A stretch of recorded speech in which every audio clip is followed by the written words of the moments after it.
Episode 7 Points Travel, a data-driven budget strategy. As lifestyle changes and I've got kids, there's just a lot more expenses in my life, and that is really, I think, what prompted me to start looking into more of travel hacking and credit card points, because life just gets more expensive as you move through it, and why not take advantage of some of those expenses and get some points out of them. Like, we have expenses. Why not take advantage of that and get something out of that, right? Yeah, for sure. I mean, you're going to be spending that anyway. So spend it in a way where you're getting something in return. And for us, it's just been travel. Welcome to the Data Nerd Podcast. I'm your host, Nisar Ahmed. Join me as we explore the inner data nerd inside all of us. Dive into the world of data alongside special guests who not only share their wealth of experience and knowledge, but also unveil what truly makes them data nerds. This podcast is brought to you by Business Intelligence. That's Biznis Intelligence. You can subscribe to my YouTube channel at Business Intelligence to stay up to date with tableau training and the Data Nerd podcast. Connect with me on LinkedIn or stream the Data Nerd podcast across all major podcast platforms. Hey, welcome everyone to the Data Nerd podcast. Today I have a special episode lined up for you guys. I'm bringing back Luke Comiskey, who you've seen on my podcast previously. We're going to be talking about traveling, right? And how to maximize travel with points and credit cards, and really looking at the whole travel experience and how to maximize that using a data-driven strategy as well. So a little bit about Luke. Luke is the founder and CEO of Data Drive, a data consultancy providing managed analytics services. He set off with his wife on a quarter life retirement, a travel journey using all of their savings. And then I also like to bring on board Amna, who is my wife. So other than being my wife, Amna is also an entrepreneur and founder of Hamesha Home, a brand dedicated to South Asian inspired home decor. She's also an Instagram blogger with a mission to empower fellow travelers with strategies and insights on budget-friendly travel through maximizing points. So welcome, Luke and Amna, to the podcast. Thanks for having us. All right. So I usually have an icebreaker question to start off. It's usually, I usually ask my guest if they're a data nerd and what makes them a data nerd. But because this is more catered around traveling, I'm going to kick it off by asking you guys, or Luke, I'll start off with you. Are you a travel enthusiast? And if so, tell me when you realized you love to travel. Yeah, absolutely. I am a huge travel enthusiast. Growing up in Wisconsin, I did a lot of just long road trips to northern Wisconsin with my family, and always just appreciated just like the change of scenery. It was always like really good memories wrapped around getting out of the normal, I guess, hometown experience. As I got into my teenage years and especially during high school, I started doing a little bit more like foreign exchange programs and really opened my eyes to the broader world. And yeah, I just loved everything about the travel experience, experiencing different cultures. And I think it was probably at that point in my teenage years, I made a promise with myself that I always wanted to travel to more countries than my age. And so that is a continued goal that I always strive to go towards. And so far I'm doing well on that. So big fan of travel. That's great. So that means you have to go on at least one per year, right? At least one, yeah, that's how it works. At least one per year. That's great. Great story. Amna, you want to tell us if you're, well, actually, I know the answer because you're my wife, but tell us on the podcast. And it's kind of odd that, Luke, I usually don't refer to her by her first name. I call her Honey. And so it's weird for me to call her Amna on this podcast. But for the sake of the podcast, I will refer to you as Amna, if that's okay. Yes, it's okay. Just don't call me Honey. No, yeah, I won't. Don't get confused when he is saying Honey, who he's referring to. Okay. So my travel journey is more recent. I've always liked to travel, but I haven't had the opportunities or the time with little kids. So I would say like once I turned 40, I'm 42 now, it's really just been like about 2 3 years that I've really delved into this. And after our first, like, really COVID is when I started realizing the importance of more family time and more travel time. After COVID 2021, we did a big trip to Hawaii, and it was with a bunch of friends and my parents. And after that, I was like, this is something that I want to do continually in my life. But then seeing the expenses of Hawaii, I was like, I cannot do this in my life if I don't figure out a way to really travel affordably. So yeah, but since then it's just been go, go, go, learning how I can travel more during the year, more than once a year, and be able to take my family, take my parents, take my kids. And it's just been, like since 2021, this is when I started becoming a travel enthusiast. Yeah, that was one of my favorite trips, right? It was one of our first ones. Uh, but I think since then, right, you want to tell us about like what your experience has been since then and your travel since that Hawaii trip? Yeah, so after 2021, 2022, we did another trip to Alaska. And at that point, we still weren't using like credit card points or anything in the summer of 2022. And so after that, I was like, all right, we love to travel with our friends. We like to do this. So I want to figure out how I can, use maybe points. And it's something that I didn't have any idea on, but I started earning them at the end of 2022. And since then, because of traveling with points and strategizing all of that, we've been able to do what else? We've been able to do like Costa Rica, all our 6 tickets, round trips, on points. We've been able to do we just went to Spain. I went to Iceland with my sister-in-law. We've done more domestic trips like Phoenix and Las Vegas, South Carolina. We've done Florida. Am I missing any international trips? I don't think so. Uh, That points on. no, I mean, we have one coming up. Yeah, and yes, we're going to Thailand in about a month.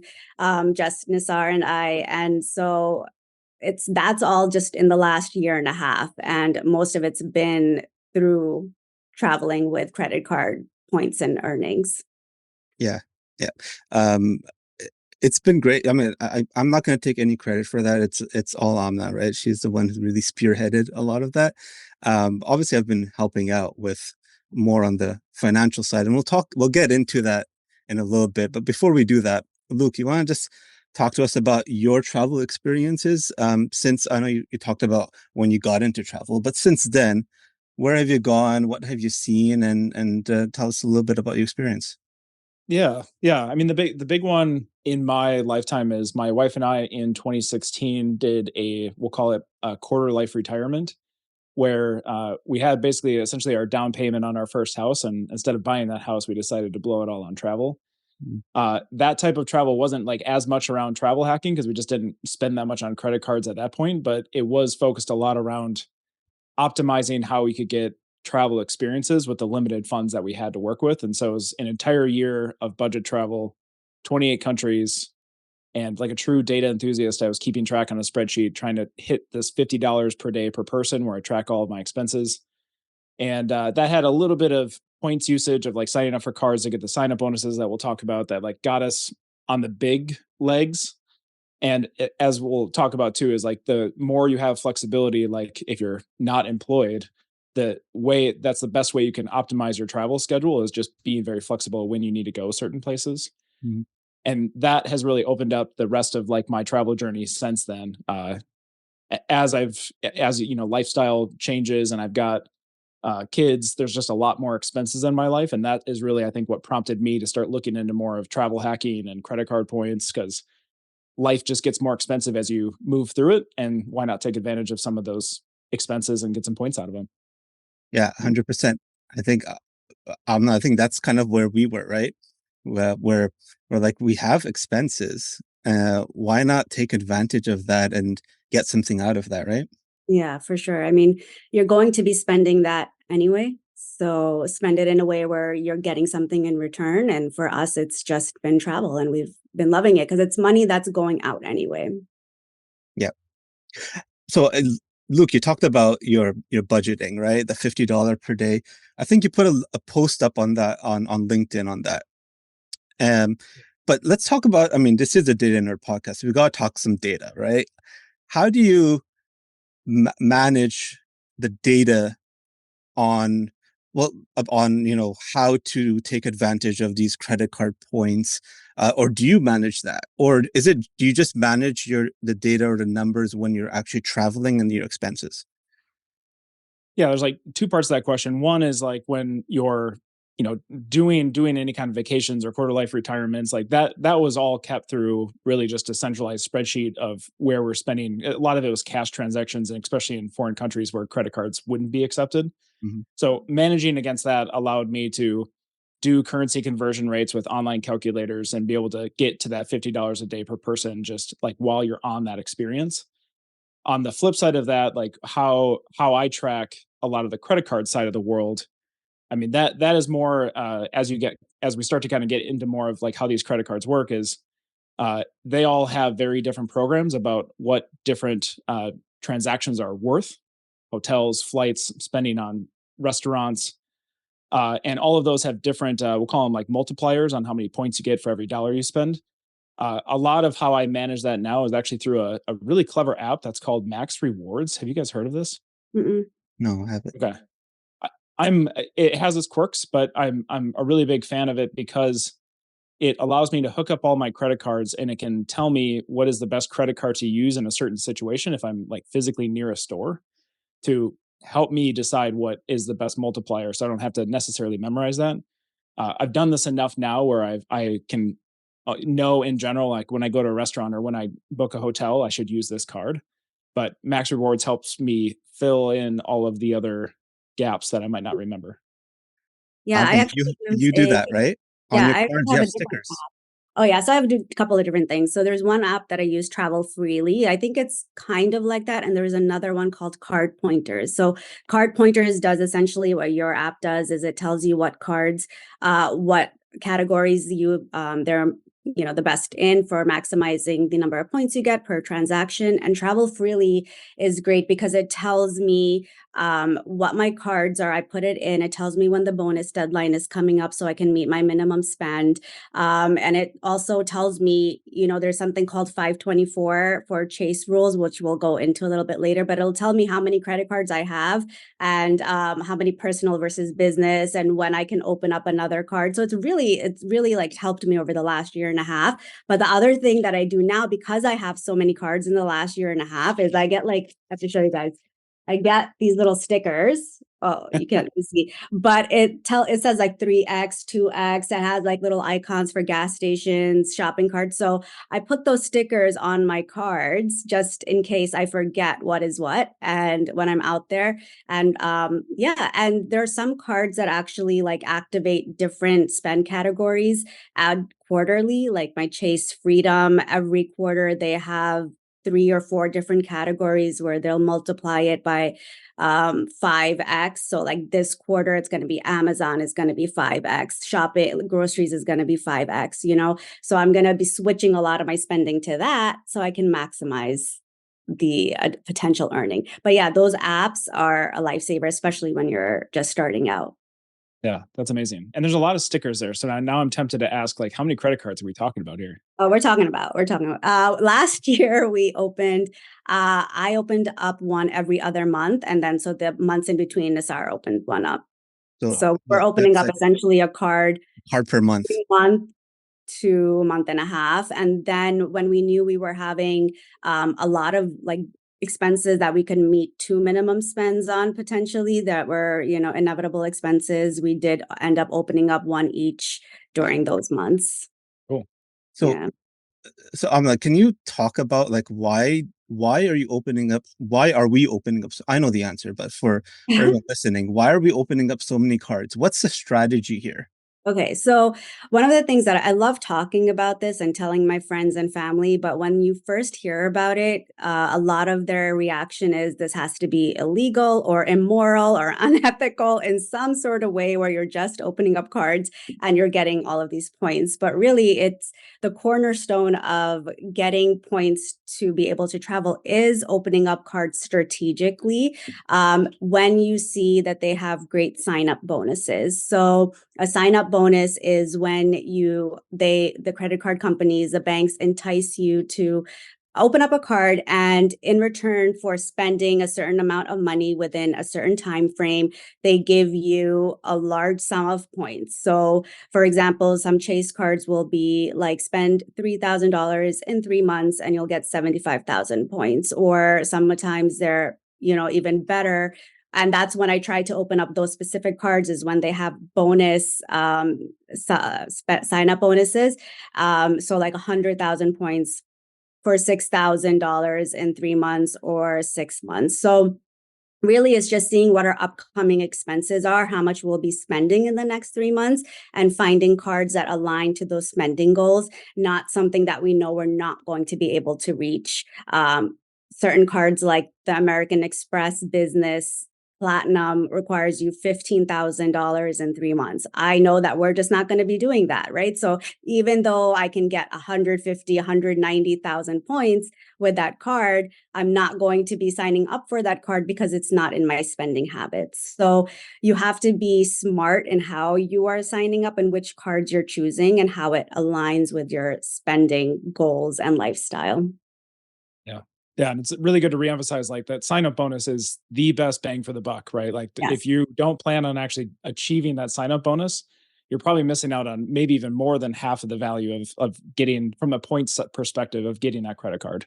Oh yeah. Yeah. The sign up bonus is what is going to get you like rolling and get your motivation. Like, oh, I have this many points. There's a lot of other ways to earn points, but it's not going to be that like instant gratification almost of having, a lump sum deposited and then being able to utilize those points and transfer them in different ways. So it's really about the sign up bonuses, but it's also making sure that you are not overextending yourself and you're able to meet that minimum spend in that time frame. Because when I follow Facebook groups and all of these, there's always people posting like, I forgot that this was the deadline, and there's no going back to that. They're a day over and the banks will not give you that money back just because, those points, even if you're a day late and meeting the sign up bonus. So that's where this data part comes in, keeping track of everything comes in.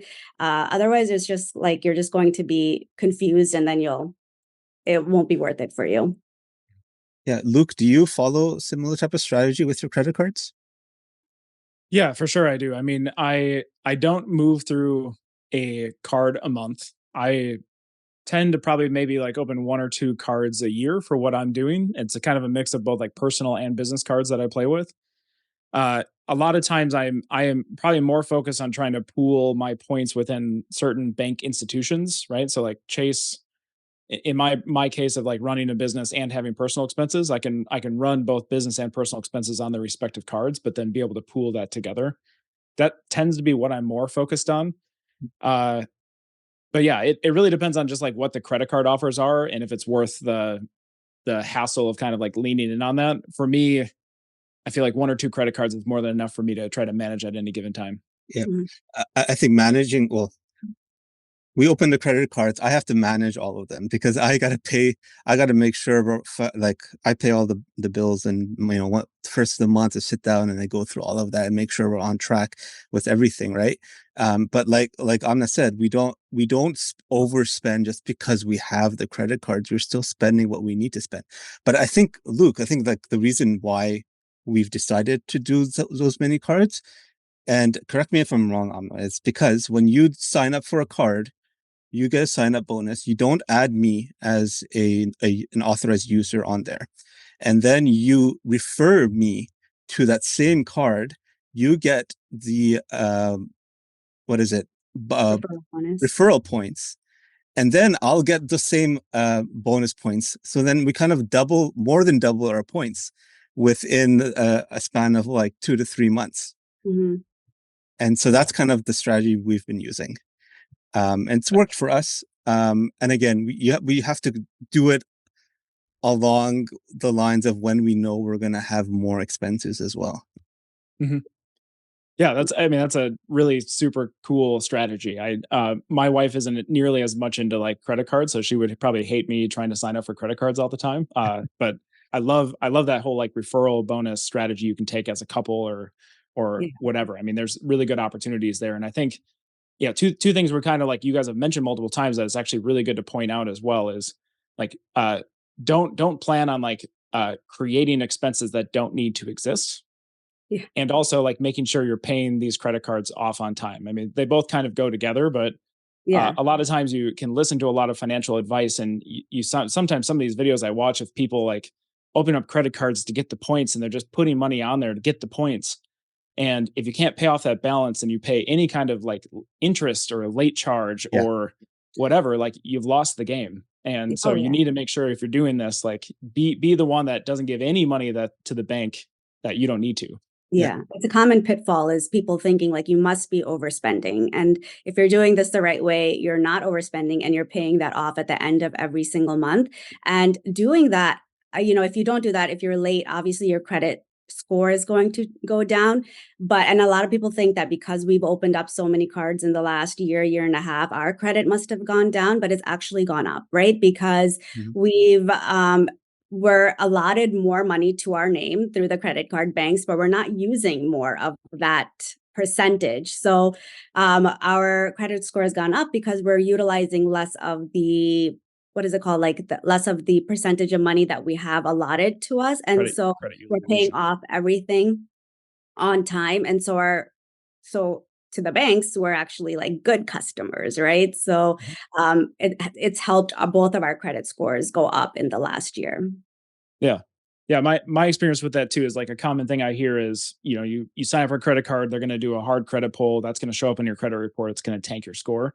Right. My experience during my first, one, two, three credit cards doing this, it did tank my score. I mean, tank as in like dropped it by 80 points, Mhm. but it only took like a month or two for it to go right back up. And so my advice to anyone who's like thinking about getting into this, just think about for the next like 2-3 months, if you're going to need any kind of big purchase, particularly like purchasing a house or applying for a mortgage, maybe not the best time to be messing around with your credit score. But outside of that, in my experience, in a matter of like 3-4 months, you're back up to where you were. Yes. Yeah, So, definitely. so let me ask you, Luke, right? So if I'm listening to this and I'm thinking, okay, I want to do this, but my monthly expenses are the same every month. I can't just I don't have big purchases. And everyone's lifestyle is different, right? So Luke, I know you have a business, so I'm assuming that your expenses can be kind of tied to some of your business expenses, right? Are there any strategies that you use when you're opening these credit cards, and like how do you decide what to spend on what card? Yeah, I think probably the first thing I think about is, I mean, one, just be clear about what you want as an outcome of all of these points. We've talked a lot about getting free air quotes travel out of this, but you can also, there are other cards out there that could be like cash back. So if you want to travel, fantastic. I think that's probably the best way, in my opinion, to use credit card points. But there's also like cash back programs you can take advantage of. And then once you know that, then even if, like, to your point of if you have steady expenses, take a look at what is the breakdown of what are those actual expenses. Are you eating out at fast food restaurants a lot? Mm. If you're paying to some random institution like daycare, is there a way that you can put your credit card on there that isn't going to charge you an additional fee? Like, just take a look at some of those big spending categories, because it's those categories that you can take and go look at descriptions of various credit cards. And there's like credit card aggregator sites that'll tell you, like, if you do a lot of dining, this one would be great for you. If you spend a lot on Amazon, maybe check out this one, right? And just that can be a way to at least take advantage of these multiplier effects, even on a steady, pretty seamless, like monthly expense that you might have. Mhm. Yeah, and I think you have to get a little creative as well. So what we've done is we used to pay our taxes through our monthly a bill for a mortgage, right? On you have an escrow and you add it to that, and it rolls it into your monthly payment. So what I did was I took my I'm talking about property taxes, right, on the house. I took it off. I got the escrow out and I said, okay, I'm not paying that in my monthly bill. I'm gonna pay the town directly every 6 months, and that ends up being a huge lump sum every 6 months, which I can pay on credit card to the town. And then we align when we're opening our credit cards with when our property taxes are due. So then will meet our minimum spend right away, just maybe sometimes even just in one transaction, right? And so those are some of the things I think you kind of have to do to get a little creative. Yeah, I mean, there is a little bit of a fee to use the credit card Yeah. with the property taxes, but for us, it's worth it. It offsets, the sign-up bonus that we're getting for maybe I think it's like $50 to $100 that we're spending in fees to pay our taxes.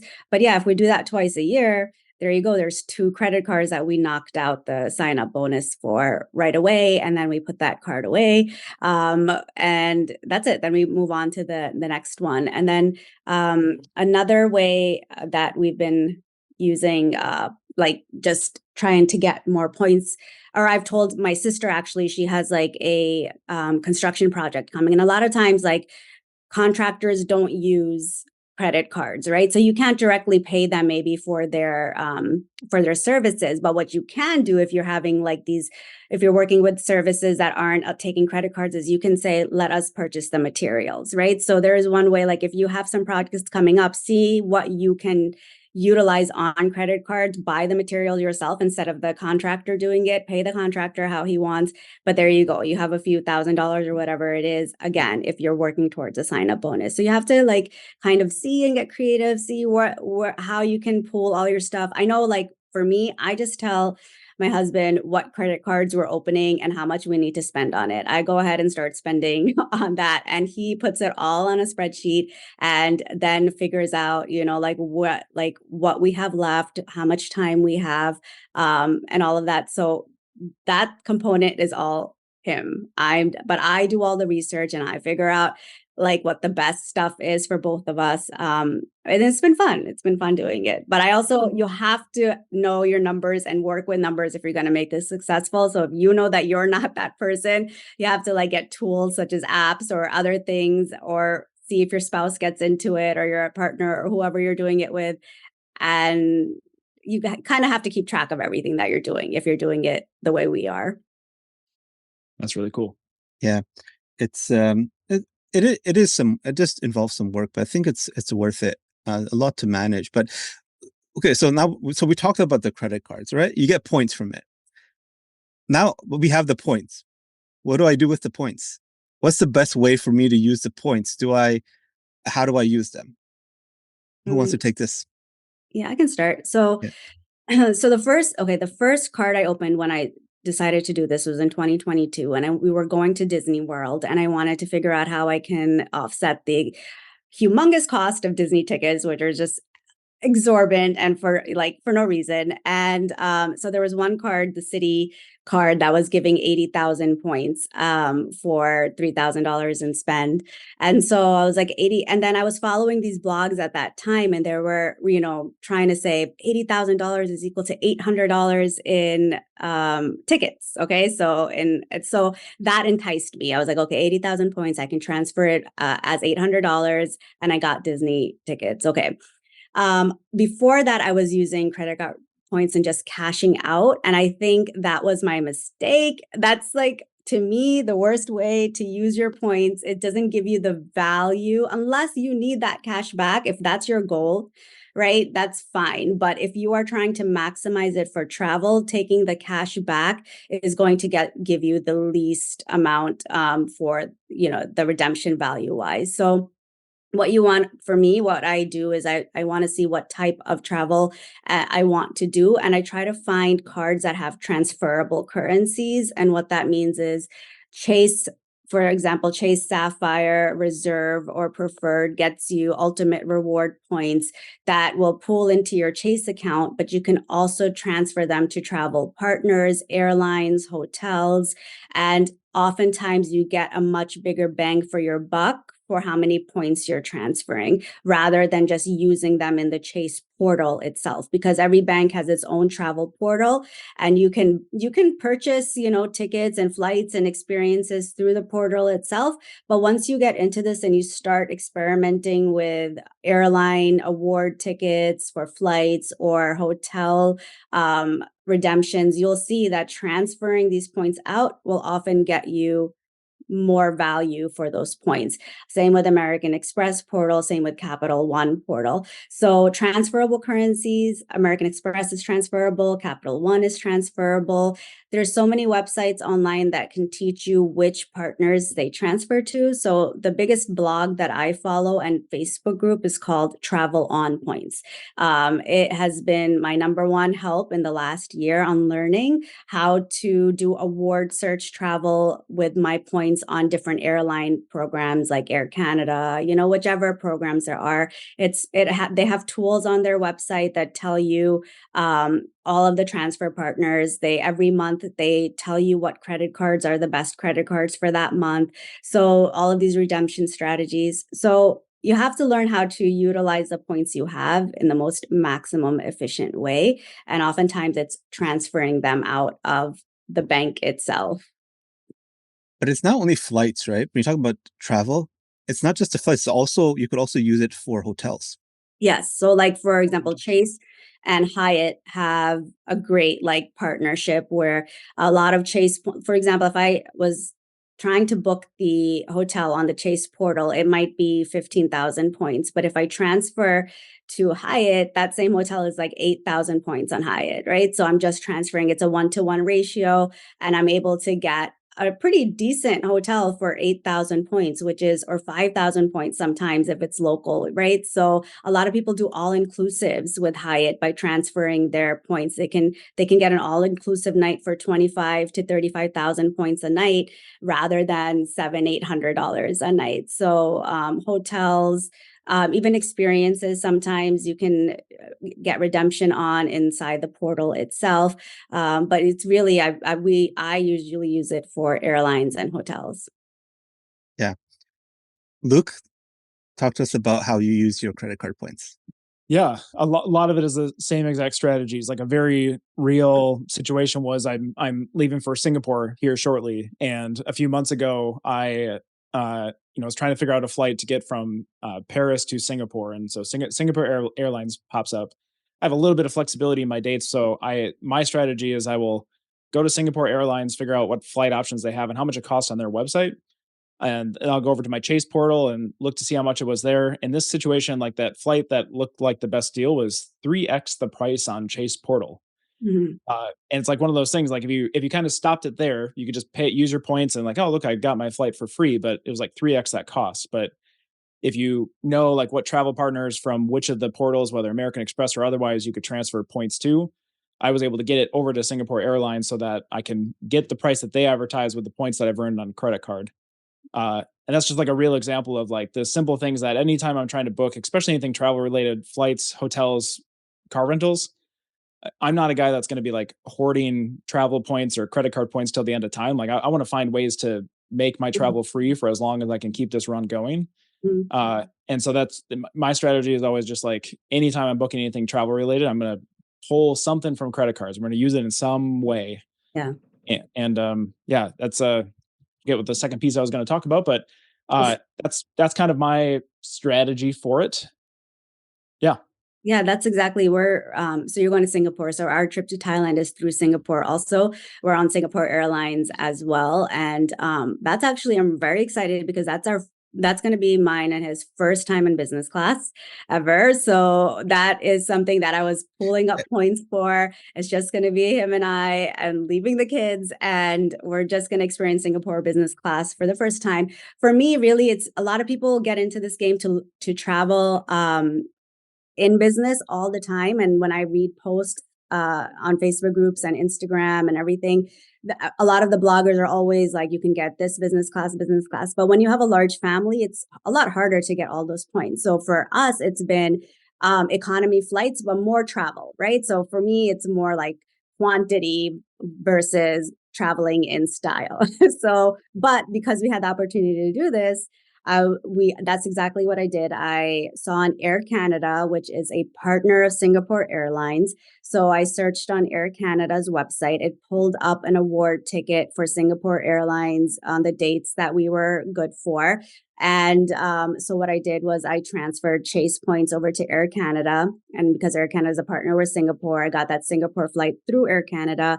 And we also always do one ways each time, not round trips, because then you have more flexibility. If you need to change one leg, something happens, you need a refund, you need to do something, it's always better to just book one ways. And that's what we did. So I did 2 one ways there, 2 1 ways back. And yeah, I'm excited about that. But do you pay more with the one way, or like does it take more points, or is it better to do the round trip? No, not in my experience. Like the one ways are the same as the round trip. So like one ways could be 35,000 and a round trip is 70,000. It's almost always the same. It's different with when you do cash prices. A lot of times one ways are almost the same price as a round trip on some destinations, which is odd. But with award travel and points, it's usually how it is. Like half of it is the round trip. Yeah. So we talked about a lot of these credit cards, and but are there certain credit cards that are better than others? How do you decide which ones to open up? Luke, do you have a strategy with that? How do you choose which credit card? Yeah, I think for me, like the thing is, these sign up bonuses will always keep evolving, and there's going to be times where there's increased reason why a certain company wants to get you to a bunch of people to sign up for their credit card. So that is the best credit card for that point in time. The best sign up bonus is probably where you should go. Mm. There are certain credit cards that I just like have a lot more staying power with me. I tend to stay a lot in the Chase ecosystem because it's just got good point redemption. It's got good travel partners I can send it out to. And it makes it really easy for me to run a lot of like business expenses, personal expenses, and be able to like maintain that. And then every now and then I'll kind of go off and get like very specific, either hotel or like retail's rare, but retail type credit cards that might be just aligned with the purchase or a certain way I'm going to be living over the next year before I'll probably cancel it. Hmm. Yeah. I know we used a lot of Chase, right? You usually prefer staying also within the Chase ecosystem? I like Chase only because it's the transferable currencies that can go to so many places, but also there's a lot of opportunity to open up different types of cards and continue to, they even let you open up doubles sometimes of business cards, things like that. So you can achieve a sign up bonus on one card, and then 2 years later, you can open up the same card or a year later.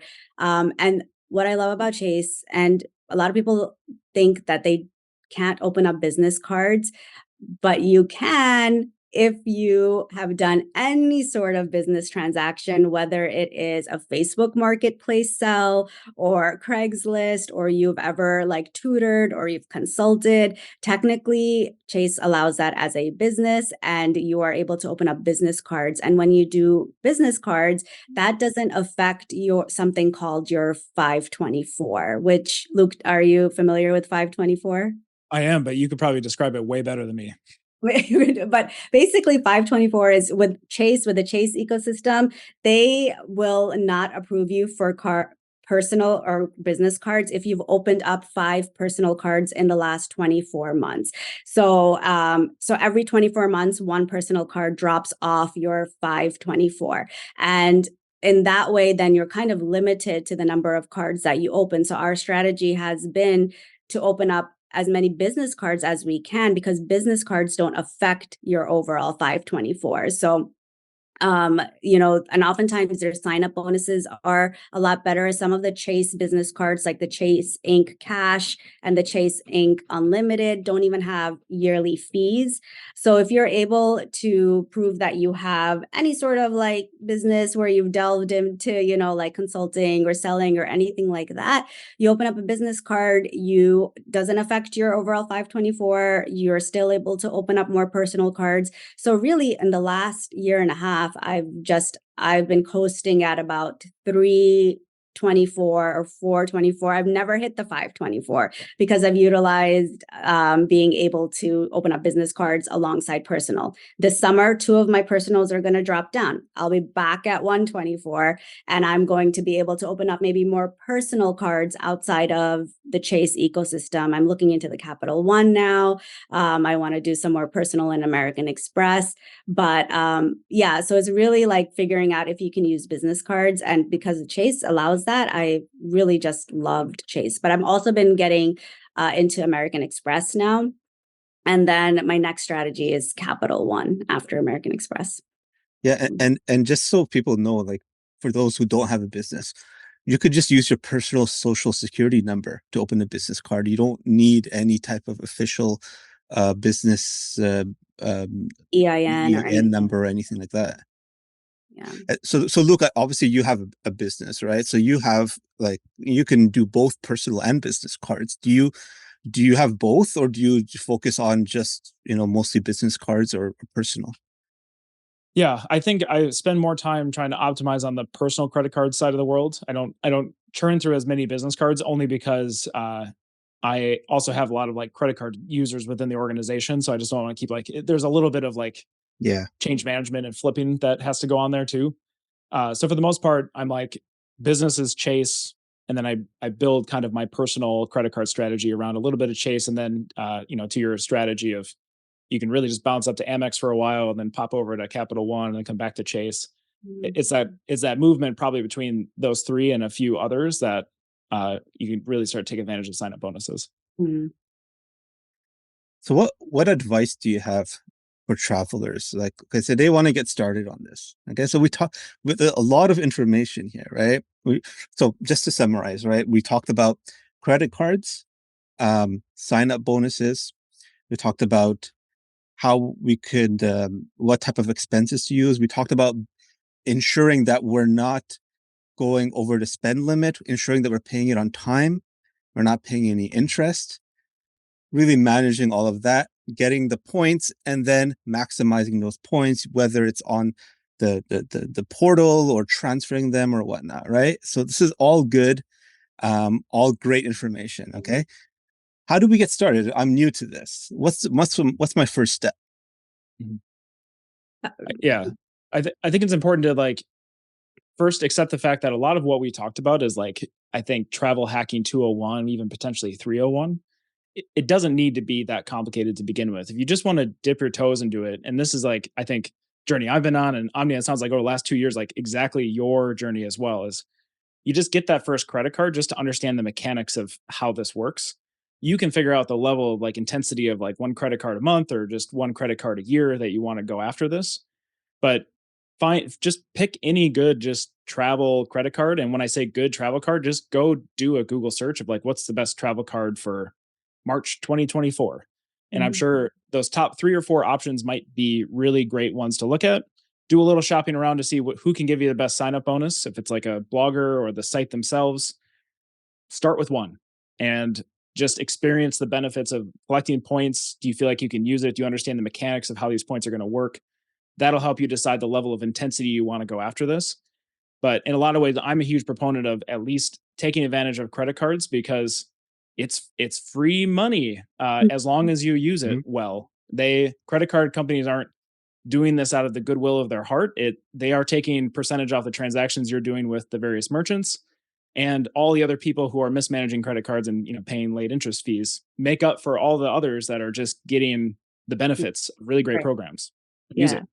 Yeah, 100%. I mean, that's what I did. Like when I opened up that Citi card, I had no idea about the 524 rule. I would not have opened up a personal card at that time because I had just opened up like another personal card, and I wouldn't have done that knowing it kind of blocked me from opening up some other cards in the year when I finally learned how to do it. So you're going to make mistakes. You're going to figure it out as you go along. And you're right. This podcast is more like a little bit, it's not beginner, right? All of the stuff that we talked about, you've learned over all of these years, and I've learned over the last year and a half. And so when someone asks me to explain what this is to them, I'm like, I can't, it's not going to be one session. It cannot be one session. I can't explain everything I learned in a year and a half to you in an hour. So it's all of these themes we talked about are overarching themes. And now all of those themes have a lot of details that if you're really serious, you can slowly start dipping your feet into and learning about it. But if I was to start again, I would definitely spend several like weeks or months on those Facebook groups that I love and read every day now. So Travel on Points really is my number one group, and the second one is Travel Hacking Moms. That's another one that they really show you all of the best deals and all of the ways that they've earned redemptions. I would go on the blogs and I would look at my transfer partners. I would see what kind of travel I want to do. Is it more for hotels, for luxury hotel stays, or is it more for getting free flights, right? And then I would choose the type of card that would work for that by Google searching. My favorite card, though, that I recommend to everybody first is the Chase Sapphire, either the preferred or reserve. That will allow you to transfer your points out. It gives you a lot of multipliers on everyday spend categories, and they often have great sign-up bonuses. So that is my number one card to recommend to people in the beginning. But again, if you want a specific hotel loyalty card, then research what that is. You can have co-branded cards with Hyatt and Chase or American Express and Marriott.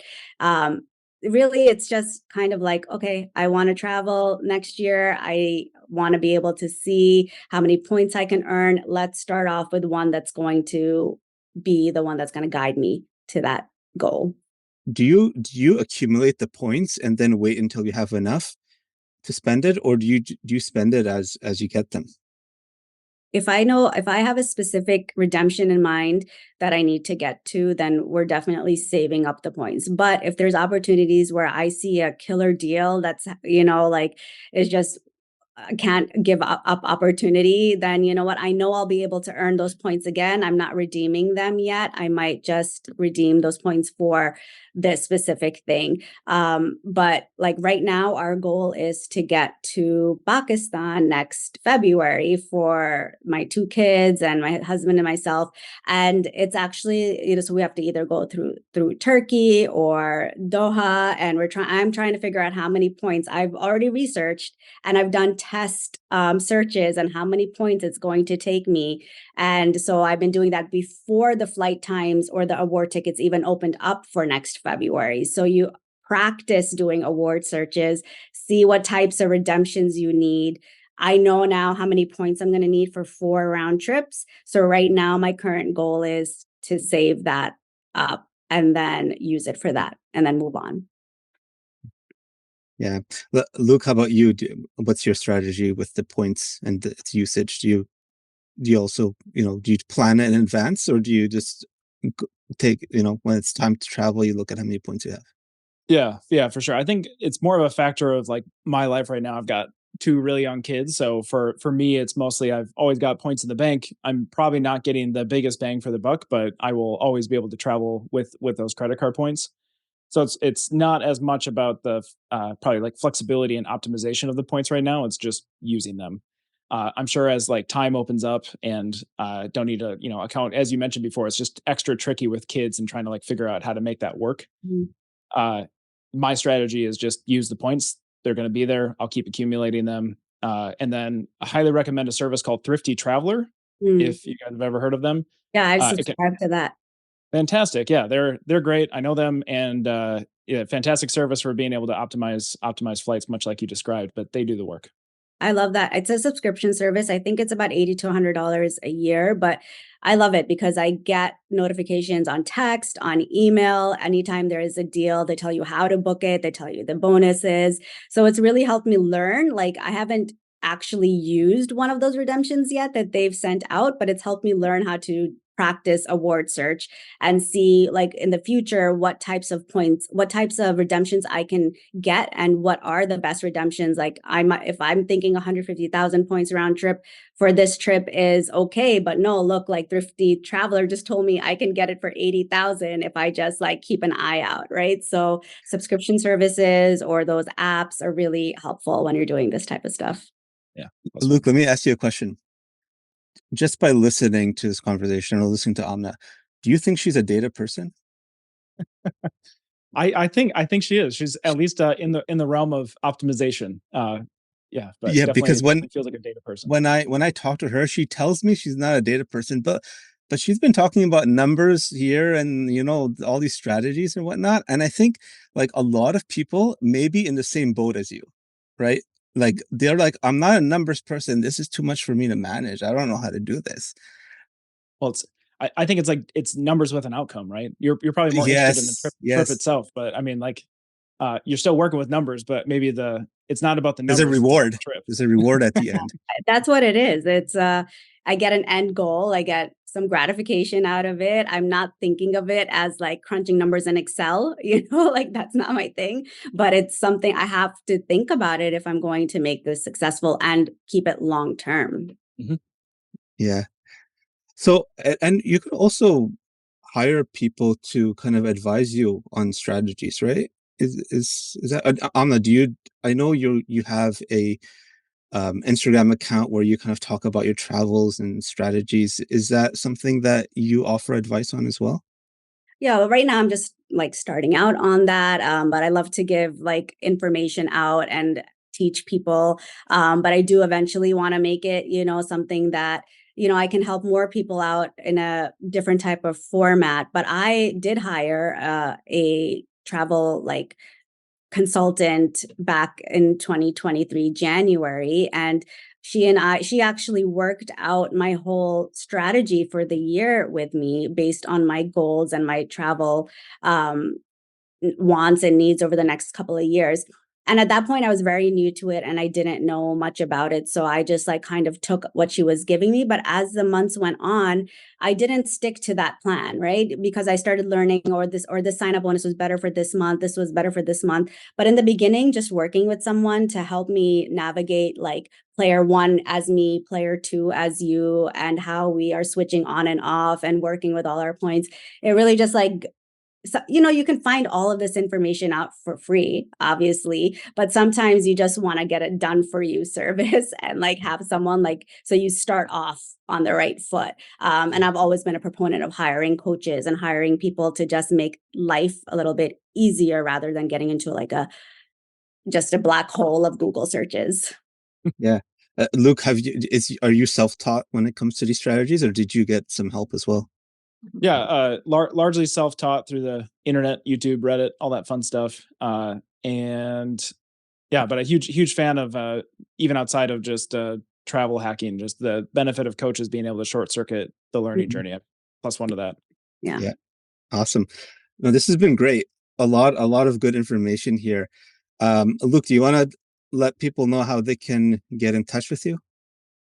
Yeah, you can definitely check out you can check out our website, godatadrive.com, if you want to learn more about data stuff. But otherwise, if you want to just get in contact with me and jam out on travel ideas, I am very active on LinkedIn. So find me there. Great. I'll put out that information on this podcast in the description. Amna, how about you? How can we get in touch with you? So you made me a LinkedIn just so I could get started. I just created her a LinkedIn profile yesterday. She's got one follower, which is me, or one connection. So I'll put her profile up so everyone connect with her. What is it? Do you know what the name is? Do I know? Yeah. Yeah, I know what it is. It's Amna Inspired, AMNA Inspired. That's on LinkedIn, but I'm primarily on Instagram at amna.inspired, and that's where I interact with everyone. That's my personal and my travel Instagram, and then I have my business Instagram for other stuff. But yeah, Amna Inspired is for my personal. Yeah, so Amna Inspired on Instagram and on LinkedIn as well. Great, awesome. This has been a great conversation. I think it's nice to it's always nice to talk data. And Luke, you and I have talked a lot of data before. but I think this will resonate with a lot of people, even outside of the data realm as well. Yeah. Yeah. So I I learned a appreciate lot. it. Yeah. Yeah. Awesome. Thank you so much. Thank you. Thank you. Thanks so much.